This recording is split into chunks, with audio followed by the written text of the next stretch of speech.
आपल्याकडे स्किल आहे पण बीज भांडवल कमी पडतं। या व्यवसायामध्ये जर आपण पाहिलं, आपण ज्यावेळी मॅन्युफॅक्चरर या दृष्टीने जर पाहिलं तर साधारणतः 18 ते 20% मार्जिन। मी पांडुरंग मोहिते, राहणार गोविंदवाडी, तालुका गेवराई, जिल्हा बीड येथून आहे। ॲक्च्युली या व्यवसायामध्ये येण्याचं कारण असं की ज्यावेळी लॉकडाऊन पडलं होतं, कोरोना काळामुळे लॉकडाऊन पडलं होतं, त्यावेळी आपण गावी आलो आणि गावी आल्यानंतर काही व्यवसाय करावा या हेतूनं आपण शोधात होतो। मी हा व्यवसाय सुरू करण्याचा निर्णय घेतला, रिसेल करत होतो। पण आता या 1 जानेवारी 2023 पासून मी स्वतः प्रोडक्शन चालू केलेलं आहे। तर शेती जर पाहिली तर आपल्याकडे गेवराई तालुक्यामध्ये पाटबंधारे विभागाचा कॅनॉल गेलेला आहे, त्यामुळे पाण्याची पाणी तर आहेच, पण ज्या प्रकारे आपण शेतीमध्ये जनावरे वगैरे किंवा दूध व्यवसाय जर पाहिला तर इकडे चांगल्या प्रकारे सुपीक आहे। तर दूध अवेलेबल होण्यासाठी जे काही कष्ट घ्यायची गरज आहे तर जास्त घेण्याची गरज नाही, म्हणजे दूध जास्त शोधण्याची गरज नाही आहे, ते सहज अवेलेबल होतं आणि रिजनेबल रेटमध्ये अवेलेबल होतं।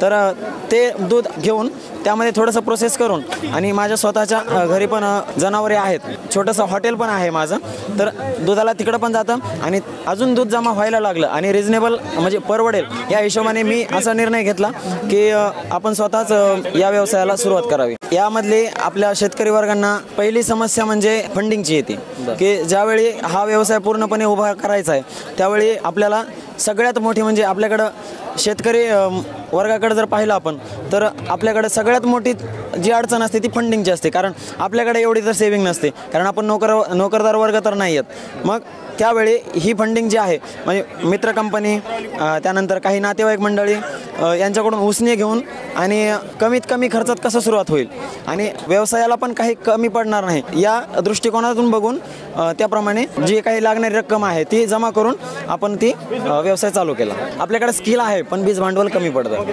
अशीच परिस्थिती आहे आपल्या इथं। जर आपण पुणे किंवा संभाजीनगर साईडला जर पाहिलं तर नॅचरल मावा नावाचा जो फ्लेवर आहे हा जास्त मागणी आहे, कारण तिकडं असं नॅचरल मावा म्हटलं की त्यांना असं वाटतं की काहीतरी आपण गावरान पद्धतीचं खातोय, म्हणून नॅचरल मावा हे इंग्लिशमध्ये नाव ठेवलं आहे। म्हणजे आपला मावा जो आहे हा ओरिजिनल मावा वापरलेला आहे, म्हणजे खवा, आणि तोही आपण स्वतः बनवतो आणि दूध जे आहे पूर्णपणे गावरान वापरतोय आपण, कंपनीचं किंवा पॅकेटचं नाही वापरत। सकाळी प्रोडक्शनला सुरुवात केली, 30 लिटर दुधाची कुल्फी बनवतो, तर 30 लिटर दुधाची कुल्फी बनवायला 30 लिटर दूध, साखर आणि खवा मिक्स करून ज्यावेळी आपण ते मिश्रण तयार करतो, गरम करावं लागतं, जसं आपण बर्फी बनवतो त्याप्रमाणे गरम करून तयार करावं लागतं। तर ते मिश्रण गरम करून तयार केल्यानंतर ते नॉर्मल टेम्परेचरला, आपण बर्फ वगैरे न वापरता नॉर्मल टेम्परेचरला येईपर्यंत एक 1.5 ते 2 तास लागतात आणि त्यानंतर आपण ते मशीनमध्ये टाकून साच्यामध्ये टाकून कुल्फी तयार करू शकतो। तर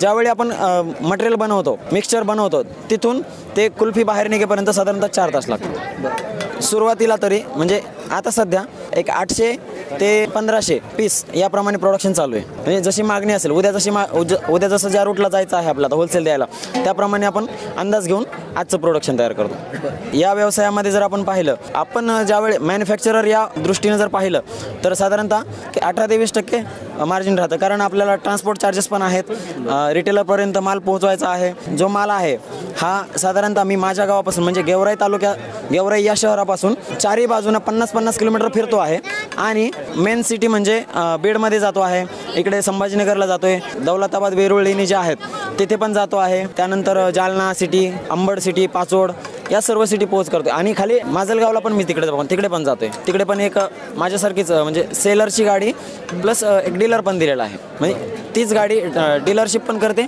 आणि सेल पण करते, रिटेल सेल पण करते। आता सध्या 30 ते 60 लिटर दूध वापरतो सध्या, म्हणजे ज्याप्रमाणे लागेल त्याप्रमाणे कमीत कमी 30 लिटरचं मिक्सचर बनवावं लागतं आणि जास्तीत जास्त मग 30 लिटरच्या हिशोबाने आपण बनवतो। त्यापासून साधारणतः 30 लिटरपासून साधारणतः 800 ते 1000 कुल्फी तयार होते, म्हणजे ज्या प्रकारे आपण क्वालिटी देऊ त्याप्रमाणे नग कमी होतात आणि क्वालिटी जर नाही दिली तर मग नग वाढतात, काहीच अडचण नाही। धन्यवाद दादा या ठिकाणी अधिक माहिती दिल्याबद्दल। तर एकूणच मित्रांनो आपण बघितलं की शेती करत करत या तरुणांना व्यवसायामध्ये उडी घेतली आणि त्या व्यवसायामधून कसं सक्सेस मिळवलंय हे संपूर्ण माहिती आपल्या समोर मांडण्याचा आम्ही प्रयत्न केला आहे। हा व्हिडिओ तुम्हाला नेमकी कसा वाटला आम्हाला कॉमेंट बॉक्समध्ये जरूर कळवा, आवडला असेल तर लाईक आणि शेअर जरूर करावा। धन्यवाद।